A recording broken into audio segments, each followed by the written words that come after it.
Today, I have another English story for you so you can become fluent in the best way possible by listening to stories like this one. In this story, I'm going to tell you about a time that I was very upset because of something that happened that I didn't plan on. Welcome to English Coach 3Ts. I'm Tanya, the creator of our She Speaks Fluency program for women who have an intermediate level of English and want to be more fluent. In our story today, it starts when I was pretty young, maybe 5, maybe 6 years old, but I think I was about 5. And I was spending the Christmas holiday with my cousins in their home on a farm. This is the same farm that I told you another story about, and I will put that in the description below. But this story is during the winter time, and it was Christmas Eve, the night before Christmas, which here in the United States we celebrate on December 24th. And I was there with my cousins and my aunt and uncle getting ready for Santa Claus to come and visit and bring us all of the presents we were hoping for all year long. And for me, one of the things I really wanted was a box of 64 Crayola crayons, like you can see in this picture here.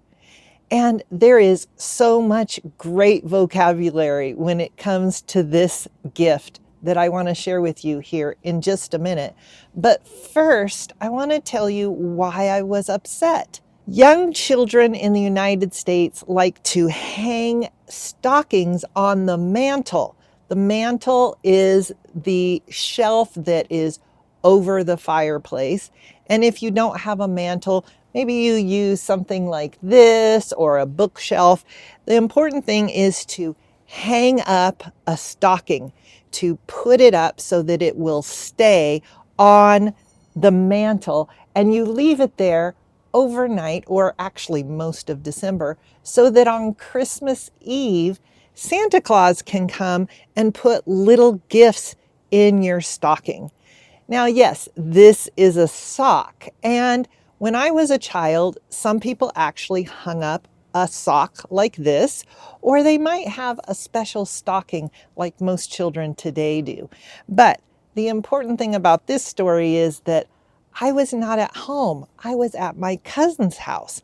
And so we were all going to hang up or put up a stocking so that Santa could put these little gifts like candy and small things. When my children were little, I would put a toothbrush, maybe some little gloves for their hands, or little gifts, candy. One of the things that was really common when I was a child was to find nuts in the shell and probably a piece of fruit along with your little gifts. I really wanted Santa Claus to bring me this box of 64 Crayola crayons, but I knew that they would not fit in my sock. Even if I had had my Christmas stocking, it would probably have been very difficult for Santa to get that into my stocking. But here at my cousin's house, I was very upset, and my aunt came up with a very creative solution to this problem. While my brother and my cousins were hanging up their socks or their stockings for Santa, my aunt pulled me aside. We use this phrasal verb to pull someone aside, even though we don't actually pull on them. We don't pull on them. We ask them to come over to the side or maybe to another room so that we can talk. My aunt pulled me aside and said, "I have an idea for your stocking. Instead of hanging up a sock, what if you hung up your tights?" Now, let me tell you first what tights are. They're not as common today, although people do still wear them. But when I was a little girl, Tights were very common, and especially at the holidays, the winter holidays, because they keep your legs warm underneath a dress. And all the little girls wore a special dress to the Christmas Eve church service. And then after the service, we would put on our pajamas to wait for Santa Claus to come. So I had a pair of tights with me. Now, a tight looks something like this. These are not for a little girl. These are actually leggings, but they look similar to tights in that they are something that is stretchy and you can pull them up onto your legs. Tights actually also have feet in them, like a sock on the end. But like I said, these are leggings. And I was very confused. Why would I want to hang my tights up? First of all, they're not pretty like any or some of my socks might be. Second of all, I wear them all the time. They don't look so good. I don't want my tights to be hung up next to my cousin's socks. But my aunt convinced me otherwise. In other words, she told me how this could be a very good thing. Now, I don't have a box of 64 Crayolas to show you now, but I'm going to use this book as an example that if you put this book into the top part of these tights or leggings, it would fit very easily in this big part, or the part that is where our body goes. Now, the legs are probably too thin for the book, but it can easily fit in the top part. It's obviously not going to fit into this little sock, even though it is also stretchy. I thought this was a brilliant idea and immediately became very excited to hang up my tights, which, if I remember correctly, were actually white, but to hang up my tights next to my cousin's socks. We went to bed. I was not worried at all because I knew that Santa Claus knew how badly I wanted this box of 24 Crayolas. So we went to sleep so that we could wake up the next day and see what Santa Claus brought for us. Now, I wanted to share some of that interesting vocabulary with you. If we go back to that picture of the Crayola box, which is actually an older box like I might have received in the 1970s, you can see that the top of the box opens and closes like this. It is the lid. The box has its own lid, like you can see in the picture. And furthermore, it actually says on the box that it has a built-in sharpener. So this is a pencil sharpener. If you want to sharpen this pencil, you can do like this, but these little pieces come out and get all over because this sharpener is not built in. This sharpener is separate. On the Crayola box, if you wanted to sharpen your Crayola, the box had a built-in sharpener, a part of the box where you could sharpen the Crayola and the little pieces would stay inside the box because it was built in. When we say something is built in, we mean that it is made to be a part of something else. Other things that are commonly built in are things like bookshelves, commonly built into a house, maybe in the living room, or something like a built-in camera on your phone. In fact, I'm using the built-in camera now on my phone to film this for you.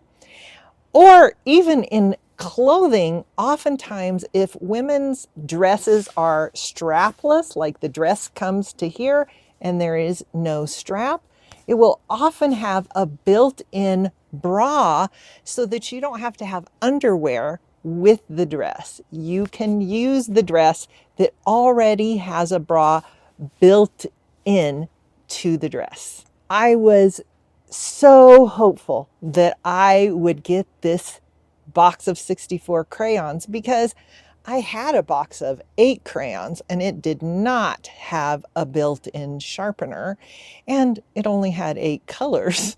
And I had a box of 24 crayons before, but I had never had a box of 64. So the next morning when we woke up, we came down the stairs into the living room to see what Santa Claus had brought us. And my cousins were so excited because they both got brand new bicycles. When we say something is totally new right now, we say it is brand new. And they were very excited. I think I might have been even more excited than they were because there in my tights, hanging on the bookshelf, which I don't think was built in, was a box of 64 Crayolas, just like I wanted. I will never forget this because a lot of people said, Tanya, wouldn't you rather have a brand new bicycle? For me, not that Christmas. That Christmas, my heart was set on these crayons.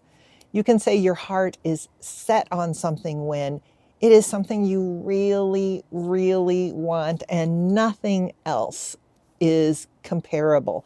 Nothing else will make you more happy. You have your heart set on something, like I had my heart set on this box of crayons. Another thing for me that I will never forget, even though this aunt of mine has since passed, is how thoughtful, how kind she was to think of a way that would work for me as a little girl. She probably knew that I was going to get that box of crayons, but instead of saying, don't worry about it, Santa Claus will figure out a way, go to bed, you need to go to bed, or what was very common at that time was to make children feel scared that Santa Claus might not give you what you want if you are not a good little girl or a good little boy. She didn't do this. Instead, she thought of a way that I could feel comfortable and happy about being hopeful that I could get these crayons. And for me, this is what this holiday is all about, being kind and connecting with your family and your loved ones. And she really role modeled that for me. To role model something for someone is to show them by your actions how to do something. Not necessarily to say, this is the way you do it, but instead to show them by what you're doing how you can be kind or loving or actually lots of other things. This video and most of the vocabulary that I'm sharing with you here is really great for any time of year. But at Christmas, it's a time of year when gift giving in the United States is really common. And I'd like to share a gift with you of my free class called 3 Secrets to Becoming More Fluent in the Fastest Way Possible and without doing things that are boring. If you're a woman who has an intermediate level of English and you'd like to be more fluent, take a look in the description below where you will find a link to this class. When you click on the link, you can choose the time in your time zone that works best for you. I'll see you in class. At the beginning of this video, I told you that I would share with you how and why becoming fluent is so much easier when you're using stories like this one to learn vocabulary and phrases and grammar. So how does it work? Well, one of the ways it works is that you get to hear the vocabulary or the phrases or even the grammar in context. What I mean is, you're not just getting a list of these things. You don't have to study grammar because you're hearing it the way we naturally use it. Another thing that can really be helpful is that stories are typically more interesting than a list of words. And so when you're more interested, it makes it easier for your brain to learn something. If you'd like to learn more English with stories like this and learn a little bit more about American culture, like holidays and traditions, festivals, things like that, then you're going to want to watch one of the videos on this list next. I'll see you there.